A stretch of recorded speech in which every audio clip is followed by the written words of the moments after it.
And after US President Donald Trump's administration criticized Pakistan while announcing the new Afghanistan and South Asia policy, Pakistani Foreign Minister Khwaja Asif is embarking on a visit to neighbor Iran.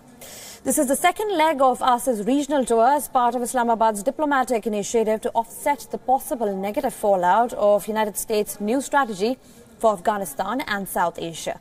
The visit is part of Pakistan's effort to reach out to key regional countries. Iran was among the countries that denounced Trump's threatening statements against Pakistan.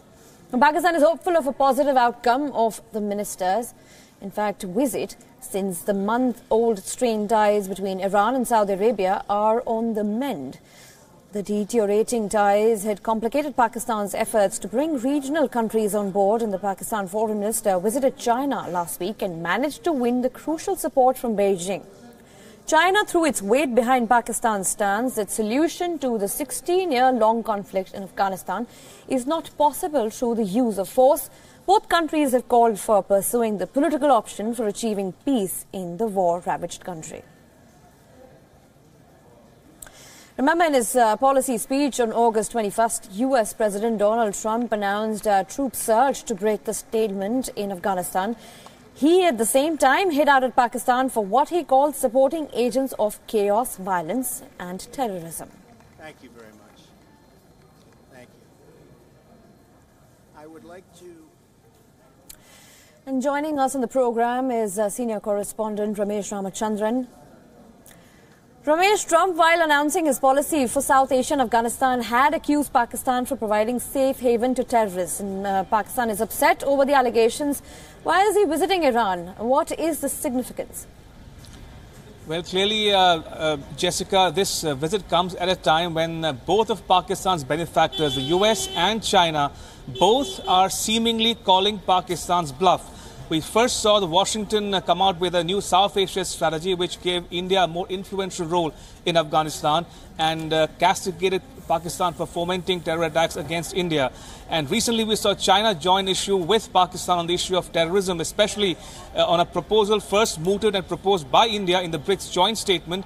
And to my mind, both are very crucial developments, and Pakistan may be feeling increasingly isolated in the region and beyond, which is why we're seeing the Minister of Pakistan first visit China recently, and now he met with the Iranian President Rouhani and Minister Javad Zarif in Tehran, and he will next travel to Turkey and Russia, all in a bid to shore up support for Pakistan insofar as Afghanistan is concerned. Remember, Pakistan sees Afghanistan as a strategic depth from the perspective of depth vis-a-vis India, and it's increasingly seen or getting restless about India's role in Afghanistan going forward as well.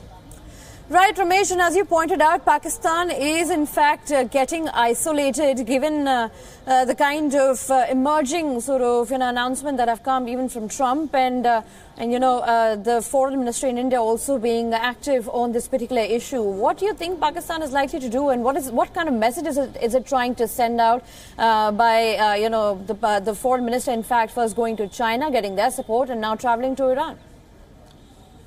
Interesting question, Jessica. One has to look at the domestic polity inside Pakistan today to understand the dynamic that is obtaining in the country. Remember, the foreign minister of Pakistan, Khwaja Asif, had seemingly come out in solidarity with the international opinion on the issue of terrorism by saying that Pakistan will need to reorient its policies going forward, and that will take time. Whereas the defense minister has had something contrary to say on the issue of terrorism. So clearly, Pakistan is speaking in a forked tongue, as it were, running with the hare and hunting with the hounds. But that policy may be coming to an end or may have lasted its full course.